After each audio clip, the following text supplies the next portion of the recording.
Choosing the right bidding strategy quietly determines the success of your campaigns, but I constantly see advertisers get this wrong, and it ends up costing them thousands of dollars. The tricky part is you can choose the right strategy at the wrong time, and it will stall your results. In this video, I'll show you exactly when to use each strategy and, more importantly, when not to. At its core, choosing a bidding strategy is just telling Google, I want you to achieve this outcome. So if you give it the wrong goal or a goal that it doesn't have enough data to achieve, you'll get the wrong results. Let's start with the basics. Maximize clicks is exactly what it sounds like. It's designed to get you the most traffic possible for the keywords that you're targeting. You're essentially telling Google, I don't care about conversions yet, just get people to my site.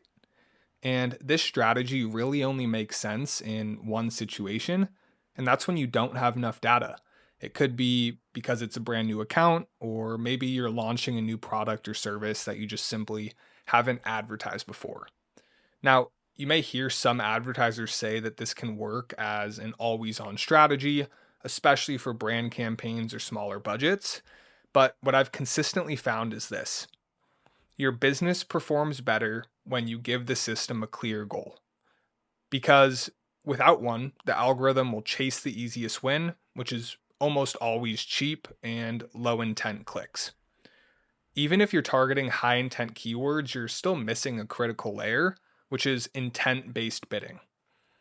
Take HVAC installation, for example. Not every search for HVAC installation near me carries the same level of intent.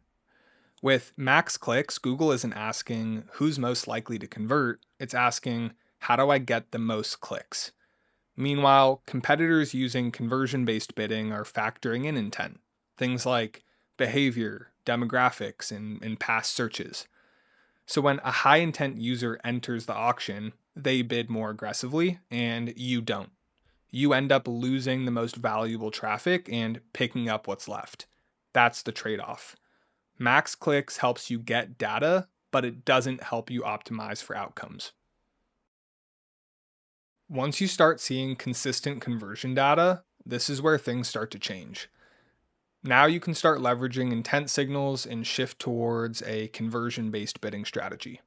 But before you do, check these three things. One, that your conversion tracking is accurate. Two, that you have at least 30 conversions in a 30-day window. And three, that your daily budget can support your expected cost per conversion. Max Conversions is a smart bidding strategy designed to capture the highest volume of conversions within your daily budget. You're effectively telling Google, here's what a conversion looks like, go get more of these. You're no longer optimizing for traffic, you're optimizing for outcomes, the outcomes your business has defined as valuable. The algorithm starts analyzing who is the most likely to convert and adjusts the bid in real time. So now instead of asking, how do I get this cheapest click? It's asking, how likely is this person to actually take action? And that's a big shift. You're prioritizing quality over quantity here.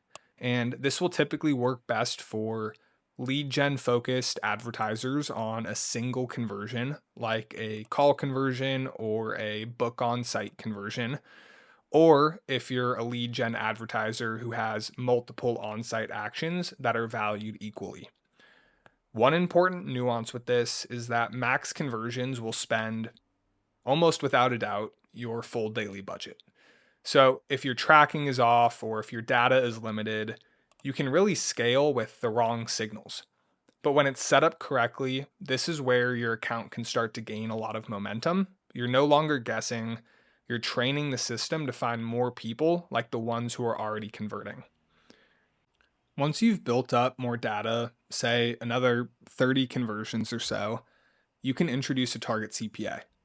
And with a target cost per acquisition, you're now telling the campaign, get as many conversions as possible, but within the costs that I have set. And when you set this, I want to recommend that you start with your current average CPA. So if your average conversion cost is $100, when you first apply a target CPA, consider setting it at $100. And then over time, assuming that your campaign is able to continue to hit that average conversion cost, you can work to lower the target CPA by about 10% at a time. So that next step might be $90, $95 based on the results that we're getting. If you set it too aggressively or too early, you restrict the algorithm and volume drops and performance stalls, effectively doing the opposite of what you're intending to do by reducing the target, which is to increase profitability and consistency of volume. Now we can take it one step further. You're not just telling Google what a conversion is, but with max conversion value, you're telling Google how much a conversion is worth. So instead of saying, get more conversions, it becomes, get me the most value possible. This isn't about more conversions, it's about better ones. In e-commerce, this is obvious. A $20 purchase and a $500 purchase, for example, are not equal. Max conversion value allows Google to prioritize higher value customers and adjust the bid accordingly. Bid up for higher value, reduce the bid for lower value. But this isn't just for e-commerce. There's also a strong use case for lead gen here too, but really only in more advanced setups. Specifically when you have multiple conversion stages with different values. An example might be a SaaS company who's tracking lead form submissions, but also tracking paying customers. Ideally, that business would optimize towards the paying customers, but if you don't have enough volume of those, you can include both and assign values. Maybe a lead is worth $50 based on the lead to customer rate, and a customer is worth $1,000. Now, when you're bidding towards both on max conversion value, you're giving the algorithm more data while still guiding it towards revenue. And that's really the key here. You're not just increasing volume, you're weighting the system towards what actually matters most. And once you have consistent value data, you can then, same as max conversions, introduce a target return on ad spend or target ROAS. And now the goal becomes, get me the most value possible at this level of efficiency. Start with your current ROAS and don't jump too high too fast. Let the system stabilize and then you can gradually increase your target. Again, if you set it too aggressively, you'll choke the volume. And if you set it correctly, this is where you can really start to align your ad spend directly with profitability and feel more comfortable taking bigger steps up in budget. Target impression share is a little bit different. It's going to automatically set bids to show your ad in a specific position at a target frequency. You're not optimizing for clicks. You're not optimizing for conversions. You're really optimizing for visibility. You're going to tell Google, hey, I want to show up here, call it in this first ad rank position, this often, no matter what. Some of the best use cases for this bid strategy type are brand campaigns, defensive strategies, or high visibility competition plays. The trade-off with a target impression share strategy is that Google may raise your bids significantly just to maintain that top position, really without considering performance. So you can end up paying more for traffic that doesn't convert. And for most businesses, that's just not a growth strategy, it's a control strategy. So if you zoom out, each strategy really does have a clear role. Maximize clicks when you need more conversion data, either just starting an account or launching a new campaign.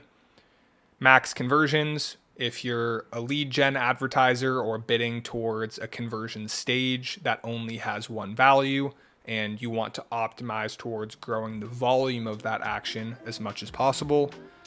Max conversion value when you're a commerce advertiser and you're bidding towards a dynamic value, or a lead gen advertiser bidding towards multiple different stages that convert to customers at different rates, Or lastly, target impression share, where you simply just want more visibility. And the biggest mistake I see, not choosing the wrong strategy, but choosing the right one at the wrong time. If you match the strategy to your data and your goals, you give the algorithm something it can actually work with, and that's when performance starts to scale.